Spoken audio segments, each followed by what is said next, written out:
पिता से मिलकर पूजा की खुशी का ठिकाना ना था। पूजा, ये नाम तो अनाथ आश्रम में मिश्रा जी ने उसे दिया था। क्या हुआ था रघुवीर के साथ इन 25 सालों में? प्रश्नों की झड़ी पूजा के दिलो दिमाग में हथौड़े की तरह चल रही थी। तो चलिए जानते हैं क्या राज छुपे हैं इन 25 सालों के लंबे सफर में। नमस्कार, मैं आशा बेग आप सबका तहे दिल से स्वागत करती हूँ। दिल की कलम से एहसासों की इस कड़ी में मैं आपको सुना रही हूँ मेरी कहानी पछतावा। पूजा अपने पिता को रेलवे स्टेशन से लेकर आश्रम की तरफ जा रही थी। रास्ते में मिश्रा जी ने कार रोककर रघुबीर जी के लिए कुछ कपड़ों की व्यवस्था की। अनाथ आश्रम के बाहर कार रुकी।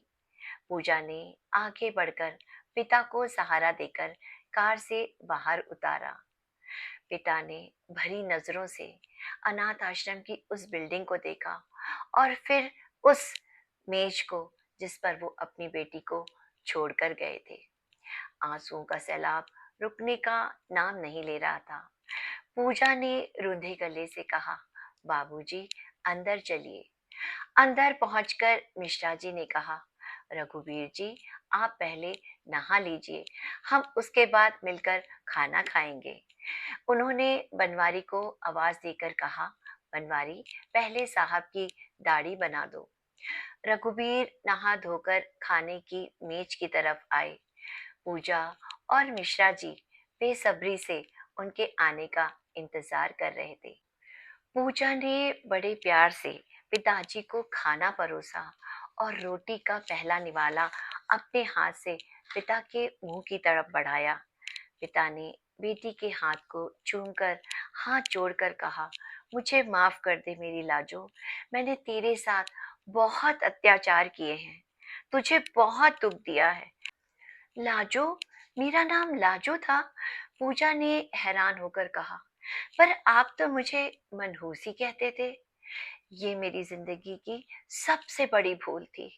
मैंने तेरी माँ और तुझे कभी अपना समझा ही नहीं था। धन दौलत जमीन जायदाद की हवस ने मुझे अंधा कर दिया था। मेरी दादी की शर्त के अनुसार मुझे जमीन जायदाद तभी मिलनी थी जब मेरी संतान 5 बरस की हो जाएगी। मेरी दादी तेरी माँ कमला को बहुत प्यार करती थी। जब उन्हें ये पता चला कमला माँ बनने वाली है तो उनकी खुशी का ठिकाना ना था। उन्होंने कमला से बहुत प्यार से कहा, अरे, अगर तेरी बिटिया होगी तो उसका नाम हम लाजवंती रखेंगे, लाजवंती रघुवंशी, मगर प्यार से हम उसे लाजो ही कहेंगे। दादी एक दिन स्वर्ग से धार गई।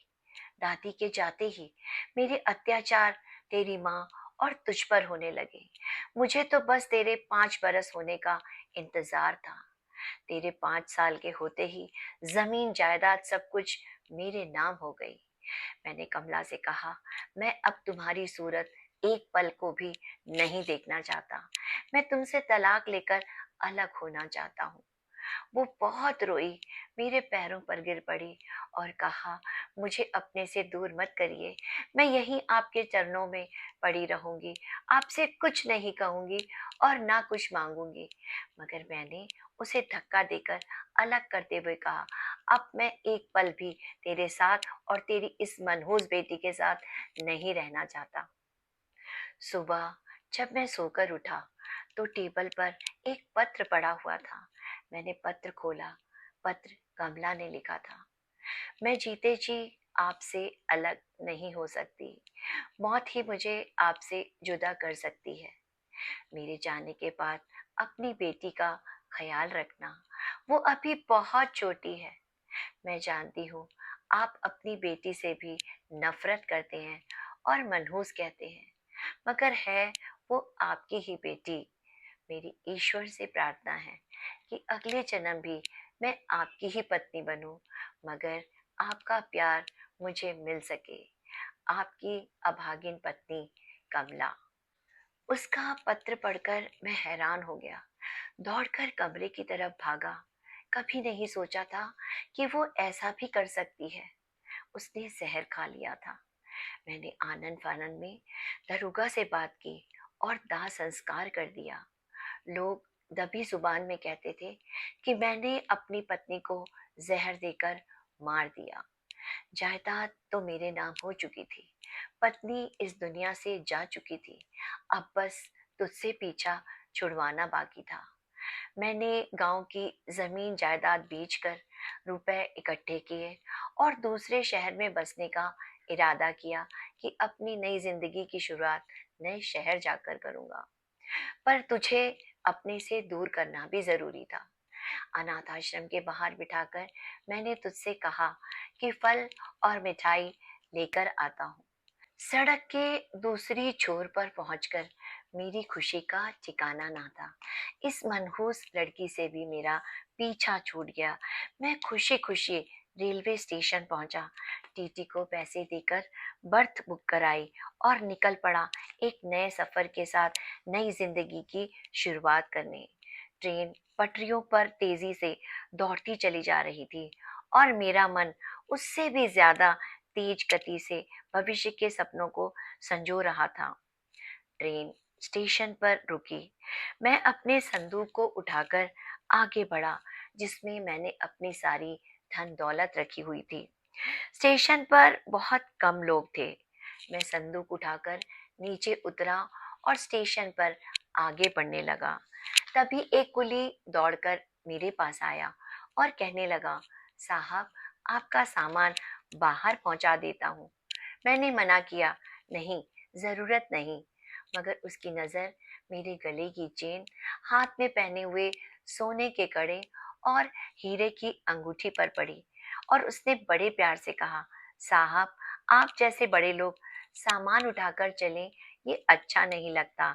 आपका जो दिल करेगा आप बख्शीश दे दीजिएगा। उसकी बात सुनकर मैंने कहा, चलो ठीक है, उठा लो।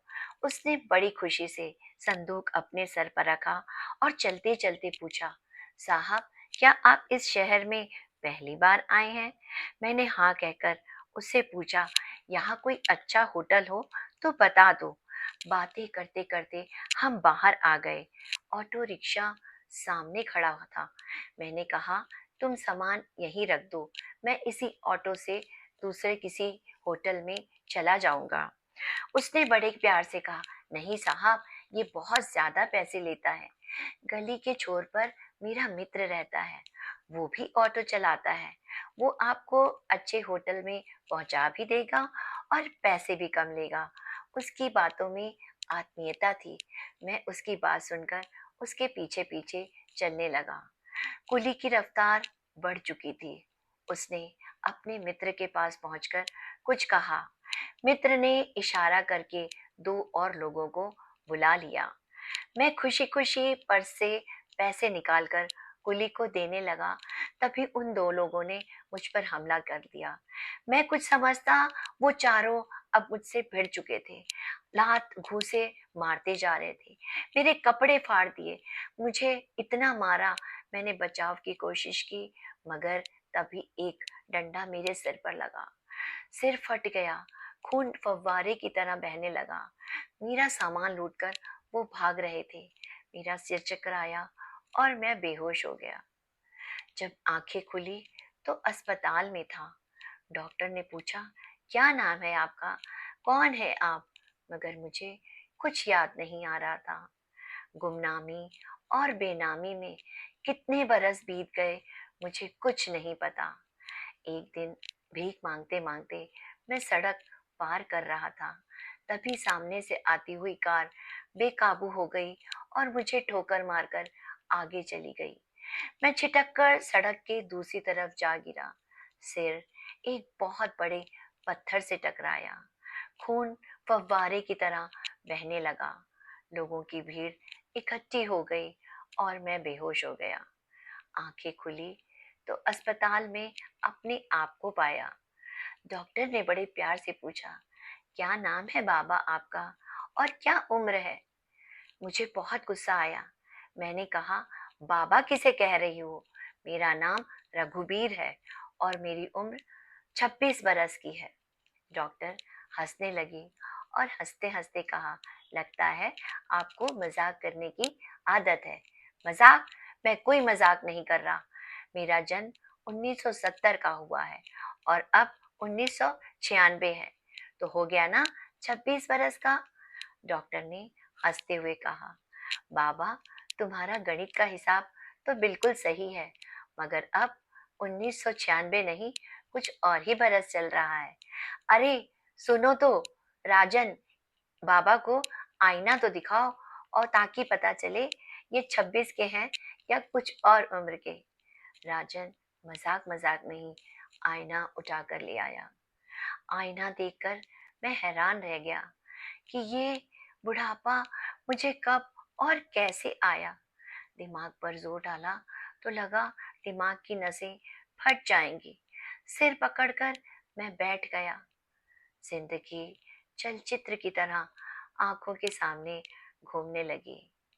अनाथ आश्रम के बाहर तुम्हें छोड़ना, रेलवे स्टेशन पहुंचना, स्टेशन से उतरकर आगे बढ़ना, गुंडों का मुझ पर हमला करना, सब कुछ एक के बाद एक आंखों के सामने आता चला गया। मेरा मन आत्मग्लानि से भर गया और मैंने फैसला किया कि अब जिंदगी की आखिरी सांसें मैं उसी गांव में लूंगा और अपनी बेटी को खोजूंगा। 2 दिन पहले ही मैं यहाँ पहुंचा, बुखार के साथ फुटपाथ पर ही पड़ा था। उसके आगे जो हुआ वो तुम जानती हो। मैंने अपनी जिंदगी में बहुत गुनाह किए और उन गुनाहों की सजा ईश्वर ने मुझे दे दी, पर लगता है कुछ पुण्य भी किए थे, तभी मरने से पहले मुझे अपनी बेटी को देखने और उससे माफी मांगने का मौका मिल गया। रघुवीर ने अपने हाथों को जोड़कर अपना सिर बेटी के सामने झुका लिया। पूजा ने आगे बढ़कर पिता के हाथों को अपने सर पर रखकर कहा, पिता बेटी को आशीर्वाद देते हैं, माफी नहीं मांगते। अब पूजा बहुत खुश थी। जिस अनाथ आश्रम में उसके पिता उससे जुदा हो गए थे, आज उसी अनाथ आश्रम में वो अपने पिता के साथ अपने नाम लाजवंती रघुवंशी बनकर जा रही थी उस शहर की तरफ अपने पिता के साथ। मिश्रा जी की आंखों में आंसू थे और वो तब तक हाथ हिलाकर उसे देखते रहे जब तक कार आंखों से ओझल नहीं हो गई। बहुत जल्द आपसे फिर मुलाकात होगी। जाने से पहले अगर आपने मेरे इस चैनल को सब्सक्राइब नहीं किया है तो प्लीज़ सब्सक्राइब करें। आपके कमेंट मेरी हौसला अफजाई करते हैं। नमस्कार।